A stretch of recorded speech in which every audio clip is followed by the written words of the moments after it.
Okay, guys, back at the porch. Oh, I'm sorry, Mr. Nyland's office. And we are here to do Chapter 16 of Kate DeMillo's Because of Winn-Dixie. It's published by Candlewick Press. And I wasn't going to do Chapter 16, but I'm so caught up in this book, I just want to read it. That's how books are. I love a good book, and I get really distracted by a good book. I hope you do, too. Hopefully you get distracted by good books, too. Chapter 16. Littimus W. Block was just a boy when the firing on Fort Sumter occurred, Miss Franny Block said as she started her story. Fort Sumter? It was the firing at Fort Sumter that started the war, said Amanda. Okay, I said. I shrugged. Well, Littimus was 14 years old. He was strong and big, and he was still just a boy. His daddy, Artley W. Block, had already enlisted, and Littimus told his mama that he could not stand and let the South get beat, so he went off to fight.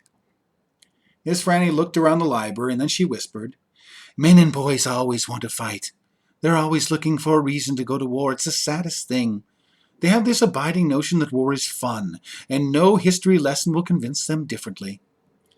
Anyway, Littimus went and enlisted. He lied about his age. Yes, ma'am, like I said, he was a big boy, and the army took him, and Littimus went off to war just like that.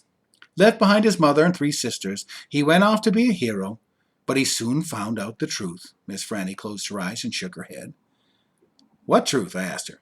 Why, that war is heck, Miss Franny said with her eyes still closed. Pure heck.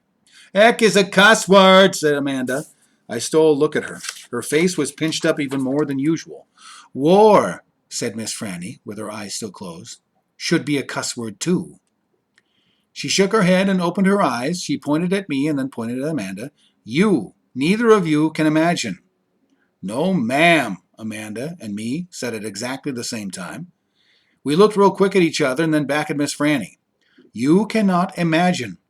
Littimus was hungry all the time, and he was covered with all manner of vermin, fleas and lice, and in the winter he was so cold he thought for sure he would freeze to death, and in the summer, why, there's nothing worse than war in the summertime. It stinks so. And the only thing that made Littimus forget that he was hungry and itchy and hot and cold was that he was getting shot at.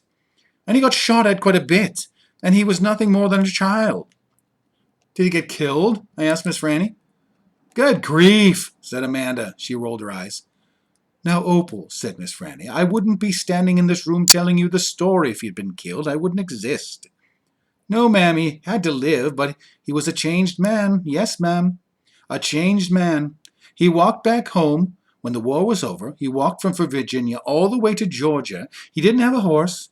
Nobody had a horse except for the Yankees. He walked, and then he got home, and there was no home there. Where was it? I asked her. I didn't care if Amanda thought it was stupid. I wanted to know. Why, said Miss Franny, shouting so loud that Winn-Dixie and Amanda Wilkerson and me all jumped. The Yankees burned it. Yes, ma'am, burned it to the ground. What about his sisters? Amanda asked.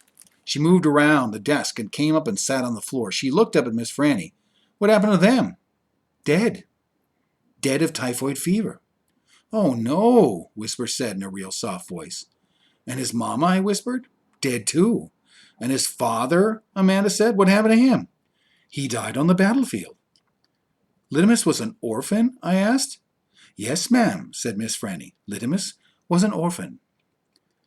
That is a sad story, I told Miss Franny. It sure is, said Amanda. I was amazed that she was agreeing with me about something.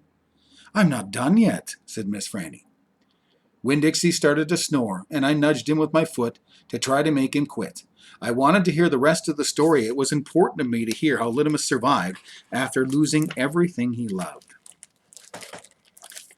Because of Winn-Dixie, by Kate DeMillo. Chapter 17 is next. Hope you're enjoying as much as me. I'm loving this story. See you next time.